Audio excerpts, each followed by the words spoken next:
Hello everyone, welcome back to my mini blog. তো তোমরা তো আশা করি বড় ব্লগ হয়তো বা দেখেছো, আর যারা দেখো নাই তারা গিয়ে দেখে আসতে পারো। আমরা এত কষ্ট করে চাঁদা টাদা তুলে এত সুন্দর করে পূজা করেছি, তোমরা না দেখলে বিশ্বাস করতে পারবে না। যাই হোক, আমার উপাস ভাঙার পর আমি চলে আসছিলাম আবার মন্দিরের সামনে। এখানে বসে আমি গান করতেছিলাম। গান করার পর আমাকে আমার পার্টনাররা ডাকলো, বললো যে তাড়াতাড়ি আসো, আমাদের সাথে তো সময় কাটাচ্ছ না। তারপরে ওই যে ওরা আমাকে যেইভাবে ঘিরে আসে আর কি, ওরকমভাবে মানে মৌমাছি ছাড়া কেউ ঘিরে থাকে না কাউকে। তারপরে তারপরে তোমরা আর কি দেখো যে আমার বোনু কত মনোযোগ সহকারে আর কি ধূপ দিচ্ছে। আমি তো দেখে পুরো অবাক। যাই হোক, তারপরে আমরা বসেছিলাম। আর প্রসাদের জন্য একবার ভিড়টা দেখো আর লাইনটা দেখো।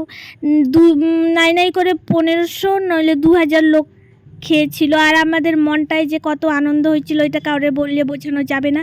So by.